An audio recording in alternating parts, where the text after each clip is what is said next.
दोस्तों, हमारे भगवान सृष्टि के पालनहार को भी कर्ज लेना पड़ा था। आखिर कौन था वो धनवान जिसने भगवान को भी कर्ज दिया और जिसका कर्ज भगवान वेंकटेश्वर आज भी चुका रहे हैं। ये वो कहानी है जिसका जिक्र पौराणिक कथाओं में हुआ है और ये कहानी तिरुपति बालाजी का इतिहास का हिस्सा है। कहा तो ये भी जाता है कि इस कहानी को देखने और सुनने से ही माँ लक्ष्मी प्रसन्न होती है और अपने भक्तों की झोली भर देती है। कहा जाता है कि तिरुमला की इन पहाड़ियों पर भगवान वेंकटेश्वर अपनी पत्नी पद्मावती के साथ निवास करते हैं। मान्यता है कि भगवान के इस दरबार से कभी कोई खाली हाथ नहीं लौटता। मान्यता यह भी है कि यहाँ माथा टेकने वाले को खुद माँ लक्ष्मी आशीर्वाद देती है। हिंदुस्तान का शायद ये एकलौता ऐसा मंदिर है जहाँ दान देना जरूरी है। वो इसीलिए क्योंकि माँ लक्ष्मी अपने भक्तों को दान में मिले धन का कई गुना वापस देती है।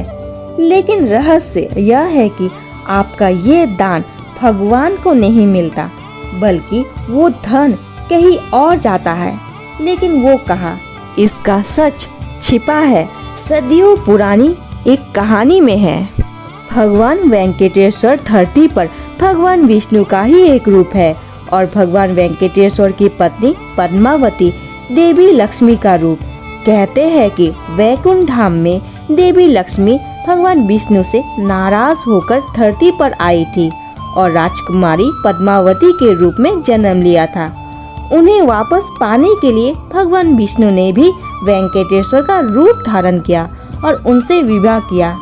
मगर यह विवाह ही भगवान विष्णु के कर्ज में डूबने की वजह है।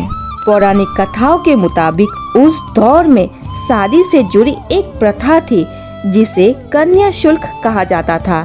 शादी से पहले वर को ये कन्या शुल्क चुकाना पड़ता था। लेकिन माँ लक्ष्मी के जाने से भगवान विष्णु कंगाल हो चुके थे और उन्हें धरती पर पद्मावती से शादी के लिए उनके पास कन्या शुल्क चुकाने के धन भी नहीं थे। माँ लक्ष्मी को जीतने के लिए उन्हें लक्ष्मी की ही जरूरत थी। कहा जाता है कि तभी भगवान शंकर और भगवान ब्रह्मा ने भगवान विष्णु जी की मदद करने का फैसला किया। भोलेनाथ और ब्रह्मा जी ने भगवान विष्णु को एक रास्ता सुझाया और रास्ता था कर्ज का। मगर मुश्किल यह थी कि वो कर्ज देगा कौन। देवताओं के अनुरोध पर भगवान विष्णु की मदद के लिए कुबेर को बुलाया गया और कुबेर धन का इंतजाम करने को भी तैयार हो गए। यानी भोलेनाथ और ब्रह्मा जी ने अपनी गारंटी पर भगवान विष्णु को ये कर्ज दिला दिए। जानकारी के मुताबिक कुबेर ने भगवान विष्णु को जो कर्ज दिया था वो रकम आज के दौर के हिसाब से 75 करोड़ रुपए के आसपास की थी और कर्ज के साथ साथ कुबेर और भगवान विष्णु के बीच एक समझौता भी हुआ था।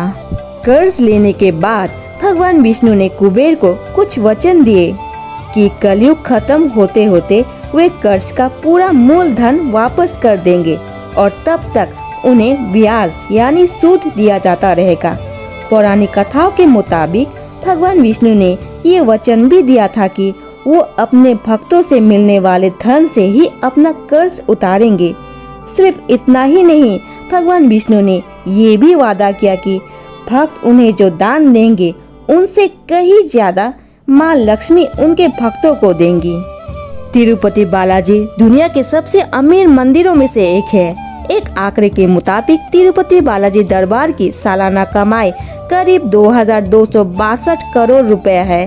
तिरुपति बालाजी भगवान के पास कुल संपत्ति है करीब 1,30,000 करोड़ की।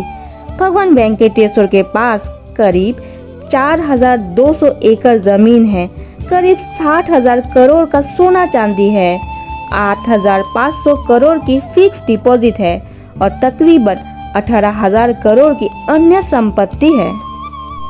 इन सभी के बाद भी भगवान तिरुपति कर्ज में है। कहा तो ये भी जाता है कि अब तक भगवान वेंकटेश्वर को जो दौलत मिली है वो उस कर्ज का सिर्फ ब्याज है। शायद इसीलिए तिरुपति बालाजी के दरबार में भक्तों के दान को ही पुण्य माना जाता है। तिरुपति बालाजी का दरबार दुनिया का इकलौता मंदिर है जिसका ऑनलाइन बैंक अकाउंट है, ताकि भक्त ऑनलाइन पेमेंट के जरिए दान दे सके। मंदिर का अपना डीमैट अकाउंट है ताकि भक्त आसानी से शेयर और सिक्योरिटी से दान दे पाए। सिर्फ यही नहीं, मंदिर को विदेशी मुद्रा में दान की सुविधा भी मिली हुई है। कहा जाता है कि अगर आप भगवान वेंकटेश्वर का कर्ज उतारने में उनकी मदद करेंगे और भगवान को दान देंगे तो बदले में माँ लक्ष्मी अपने भक्तों को कई गुना दौलत देंगी। और दोस्तों, आज हमने जाना किस कारण भगवान वेंकटेश्वर आज भी कर्ज में है। और इसीलिए दोस्तों, तिरुपति बालाजी में दान दीजिए, थोड़ा ही सही लेकिन दान दीजिए और पुण्य कमाइए। अगर वीडियो देख के आपको अच्छा लगा तो प्लीज़ चैनल को सब्सक्राइब, वीडियो को लाइक और शेयर जरूर करें। धन्यवाद दोस्तों।